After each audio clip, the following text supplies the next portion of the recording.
Thank you, Sangharakshita. I was just recalling how on many other occasions like this, there's been the usual hubbub, and then suddenly it's gone silent because Banty has arrived. It's sort of magical moment. Somehow we all stop talking. In complete silence, everybody stands up, and Banty's come in, perhaps with Paramartha, and over the years, perhaps a little bit more slowly each time, coming to his seat and sitting down. And for me, I often find it's like there's a heightened awareness when Banty arrives in our midst. I know Banty at this moment is thinking of us. He knows I'm doing this launch at this moment. I'm aware of that too. And I'm launching another of his books. He still hasn't finished, as it were, in this regard. There is one more to come even after this one. But let's hear Banty. Hero worship is not in fashion at this time, except perhaps in a perverted, degenerate or trivial form.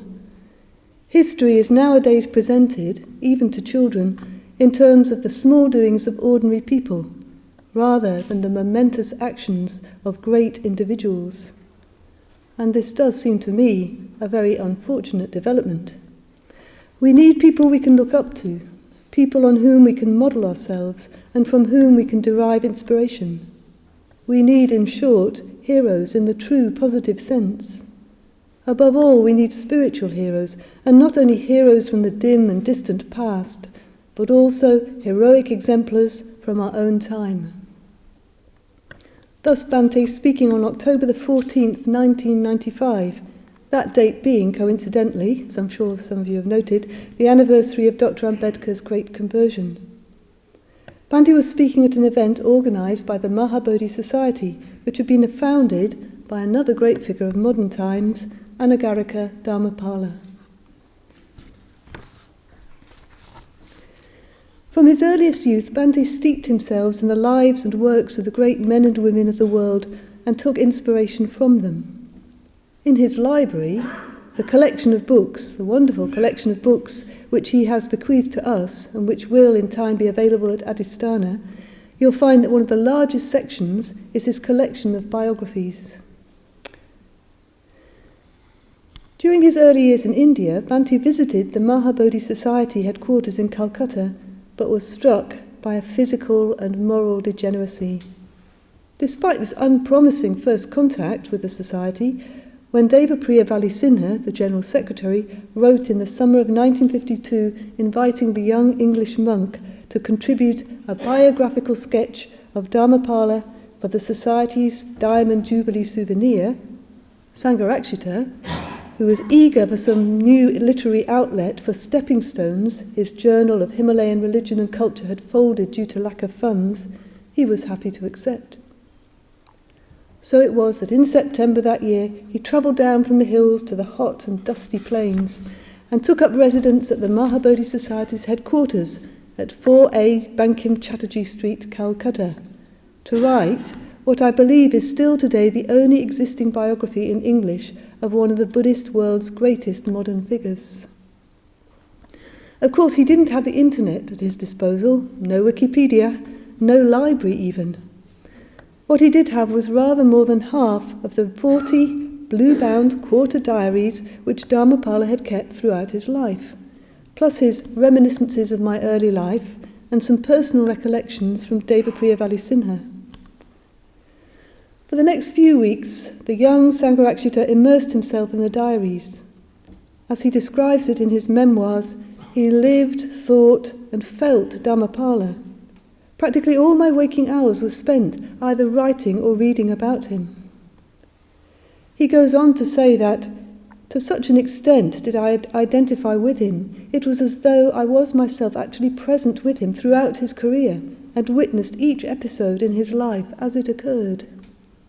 And he tells us a bit more.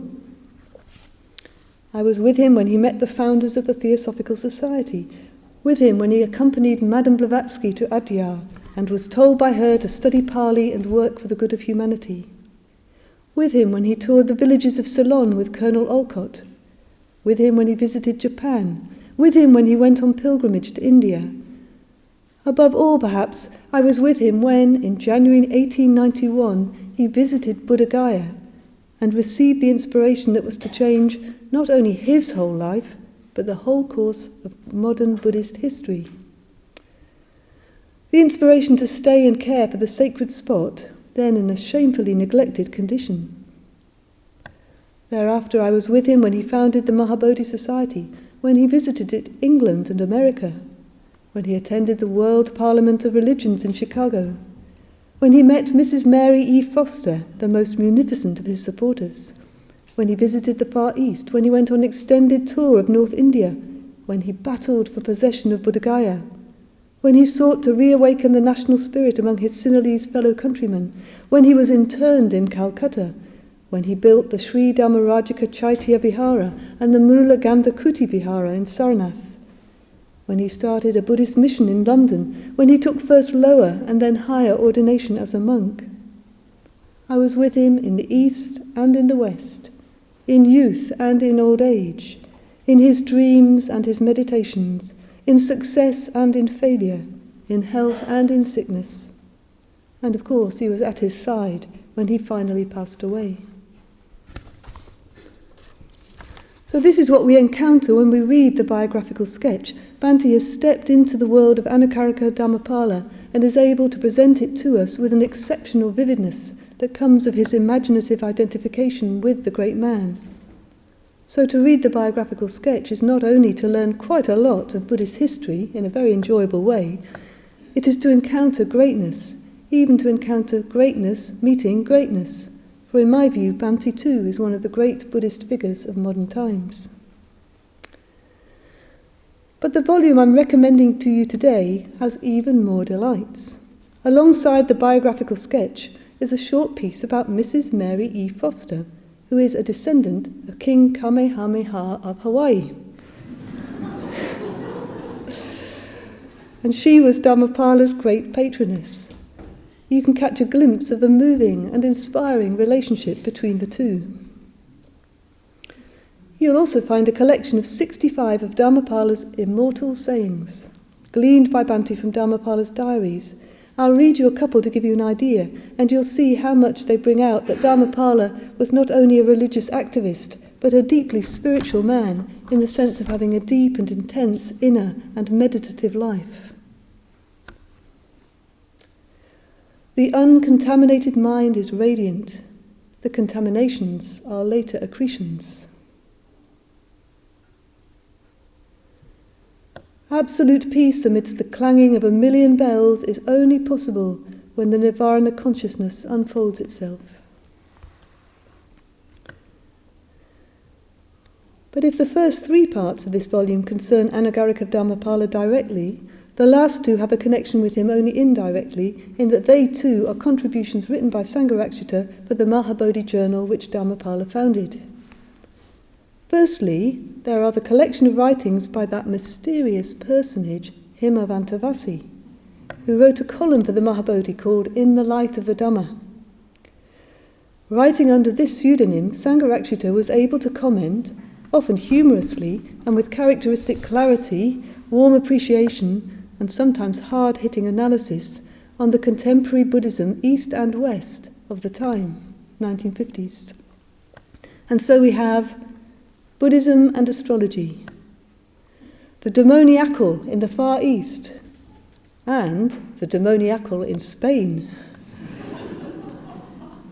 Is Abhidharma necessary to the attainment of nirvana? Well, we need to know the answer to that. Welcome, Western Buddhist. Buddhist tolerance in Burma. Yes, rather poignant given today's events. Anapanasati on Mount Athos. The cult of death. Experiments with humility. Amiel, Schopenhauer and Buddhism. And so on. I once asked Banty how these pieces were received by his fellow bhikkhus at the time, and he said the bhikkhus said how much they enjoyed and appreciated them, for Banty was able and willing to say and publish what they only dared to think.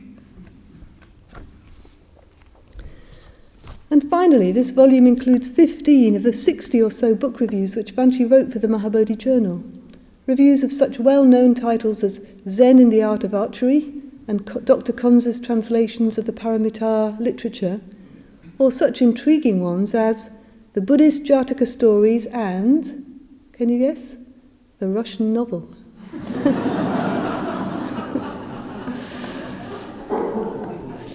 Or the wisdom of Balabha, a Christian legend of the Buddha. So, I wholeheartedly recommend this book to you. Some of it is a reprint of Flame in Darkness, the biographical sketch, in case you're wondering, that's a reprint of that. Some of it is brand new, you almost certainly won't have seen it. It can inspire and uplift, it can inform and broaden one's knowledge and understanding, and it brings one closer to the mind of Sangharakshita.